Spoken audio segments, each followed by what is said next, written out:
हाँ तो स्टूडेंट्स, ये रही आपकी एग्जांपल नंबर 6.11 जिसमें वो कहता है कि टू डाइस आर रोल्ड, यानी कि दो लूडो के दाने हैं जिन्हें रोल किया गया यानी कि घुमाया गया है। तो if A and B are the events that the sum of the points, यानी कि ए और बी जो है वो दो इवेंट्स हैं। ठीक है, इसके लिए रुक जाए, मैं एक चीज़ कट करके रख लूँ पास।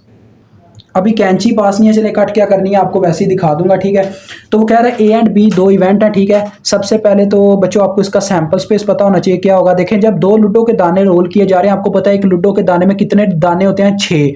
1 2 3 4 5 6, ये 6 दाने होते हैं ना। तो लिहाजा अगर दो लूडो के दाने रोल किए जा रहे हैं तो हमारे पास टोटल पॉसिबल कॉम्बिनेशन क्या बन सकता है, मतलब कि हम रोल करें तो आपको पता है ना, या तो दोनों पे काना आ जाएगा, या एक पे काना दूसरी पे 2, या एक पे काना दूसरी पे 3। इस तरह से काफी कॉम्बिनेशन बन जाते हैं। ये मैंने बनाए भी थे, मैं आपको दिखा देता हूँ एक दफा। ये देखें, ये बने हुए हैं, ये वो सारे हैं।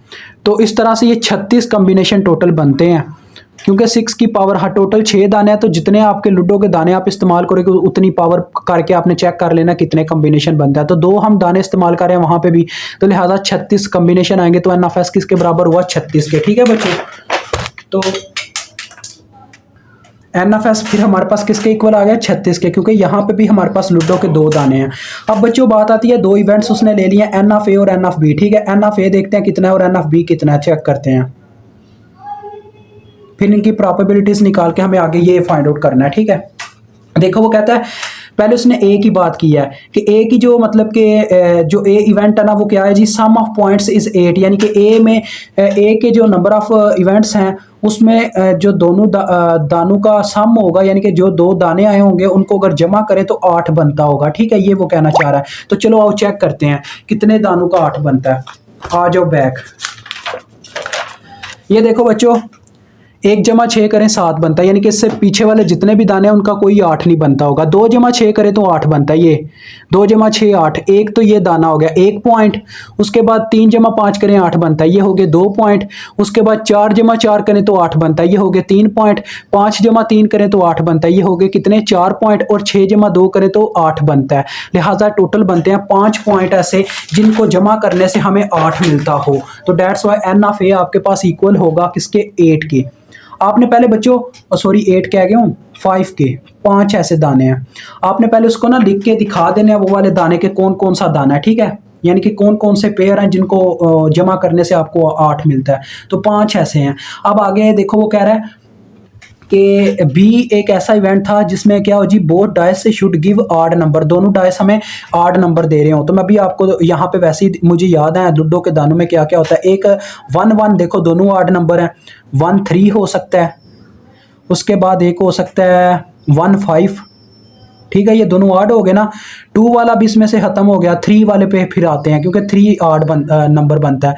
3 1 आड नंबर हो गया। ठीक है बच्चों, उसके बाद 3 3 आड नंबर, ये दोनों आड नंबर बनते हैं ना। देखो ये लूडो के दोनों आड नंबर हुए, 3 5। इसी तरह से फिर 4 का सारा हिस्सा गुजर गया। फिर बात आती है 5 पे, तो देखो 5 में कौन कौन सा आ जाता है, 5 1, एक ये पेयर, एक 5 3 वाला पेयर और एक 5 5 वाला पेयर। ये टोटल पेयर बनता है जिनमें हमें आड नंबर देखने को बच्चों मिलता है। बाकी सारे इवन नंबर, क्योंकि देखो 2 4 एंड 6 ये जो नंबर होंगे उससे क्या होगा जी, पहला डिजिट एज इट एज ही इवन हो जाएगा, तो उससे हमें बोथ डाइस के नंबर आड नहीं मिलेंगे। डेट्स वाई वो वाले नंबर तो पहले ही निकल गए। तो ये कितने नंबर बनते हैं देखें। इसी तरह से आपने वो 8 वाले लिखने थे, जैसे मैंने ये लिखे हैं देखो, 1 2 3 4 5 6 7 8 9। तो ये बनते हैं टोटल 9। ठीक हो गया जी। अब हम इनकी प्रोबेबिलिटीज निकाल लेते हैं। प्रोबेबिलिटी ऑफ ए, तो इसका फार्मूला होता है favourable chances over total chances, n of A over N of S, ये इसका फार्मूला होगा। तो ये आ जाएगा 5/36। इसी तरह से बी की भी आ जाएगी। यहाँ पे मैं निकाल लेता हूँ बी की probability of B is equal to N of B over N of S. तो एन ऑफ बी कितनी है, ये 9/36। तो ये आ गया 1/4। ठीक है बच्चों, अब चलते हैं अपने इसको फाइंड आउट करने से उसका फार्मूला क्या होता है मैं आपको बताता हूँ।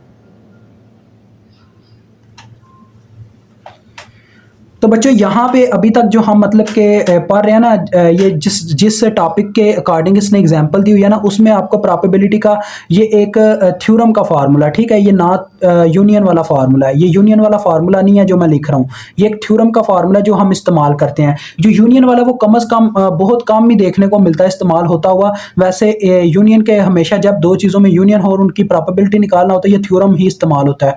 ये इसका इक्वेशन है जो आपने याद करना है, इंटरसेक्शन ऑफ बी, ये होता है, ठीक है।